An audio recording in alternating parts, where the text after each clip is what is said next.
ये कहानी है गौतम बुद्ध और एक दुखी भिखारी के बीच की बुद्ध मोरल स्टोरी, जिससे जीवन का बहुत अच्छा ज्ञान मिलता है।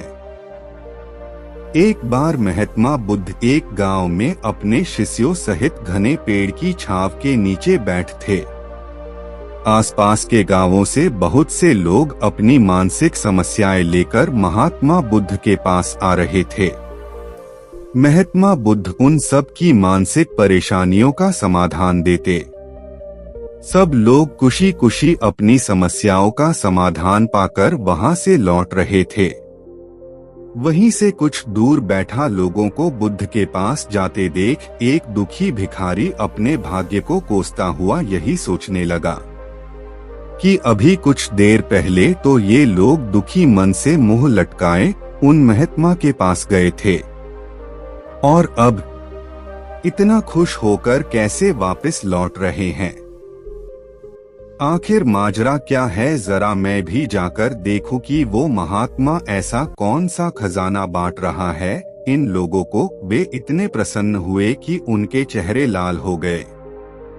जब वो दुख भिखारी कुछ नजदीक गया तो उसने देखा कि ये महात्मा तो लोगों को प्रवचन देकर लोगों के दुख का निवारण कर रहे हैं। यह देखकर भिखारी के मन में भी तीव्र इच्छा हुई कि क्यों न मैं भी इन महात्मा को अपना दुख बताऊं। मुझे भी अपने दुख का समाधान अवश्य मिलेगा। बस फिर क्या था। समाधान पाने की लालसा लिए भिखारी महात्मा बुद्ध के सामने पहुंचा और हाथ जोड़कर प्रणाम करते हुए बोला, हे महात्मा बुद्ध, मैं भी लोगों की मदद करना चाहता हूँ। मुझे लोगों की मदद करने की बहुत इच्छा है, लेकिन मैं कैसे मदद कर सकता हूँ? मैं बहुत गरीब हूँ।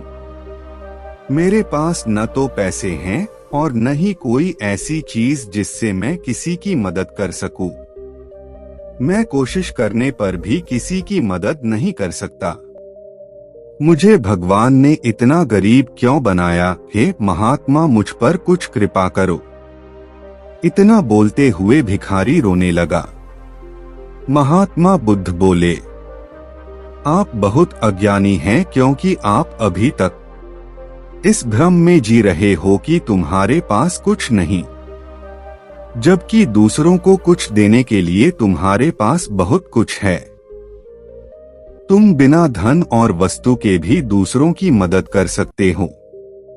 तुम्हारे पास जुबान है जिससे तुम मीठे शब्द बोलकर किसी के दुखी चेहरे पर मुस्कान ला सकते हो।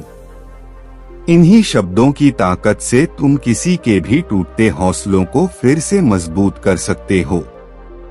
इन शब्दों की शक्ति से आप किसी के भी मन में सकारात्मक विचारधारा के बीज बो सकते हैं और उसे गलत रास्ते पर जाने से रोक सकते हैं।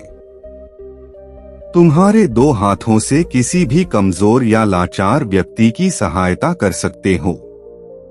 आपके दो आंखें किसी अंधे को रास्ता दिखा सकते हैं। तुम किसी के लिए दुआ कर सकते हो। यह हो सकता है कि उनके बुरे काम फिर से हो जाएं। आप किसी के अच्छे स्वास्थ्य की कामना कर सकते हैं। लेकिन अज्ञानतावश तुम अब तक इस बात को समझ नहीं पाए और इस भ्रम में अब तक जीते रहे कि तुम्हारे पास मदद करने के लिए कुछ नहीं। किसी की मदद करने के लिए धन और वस्तु का होना अनिवार्य नहीं है। बिना धन और वस्तु के भी हम कई प्रकार से लोगों की मदद कर सकते हैं। महात्मा बुद्ध के ज्ञान से भरे ये सुंदर शब्द सुनकर भिखारी के चेहरे पर मुस्कान आ गई और वह खुशी से झूमता हुआ वहां से चला गया।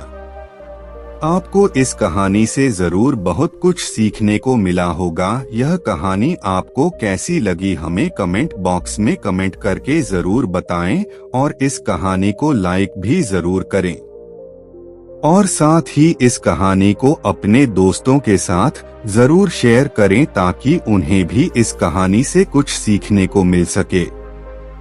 मिलते हैं अगली कहानी में, तब तक के लिए अपना ख्याल रखिएगा। धन्यवाद। नमो बुद्धाय।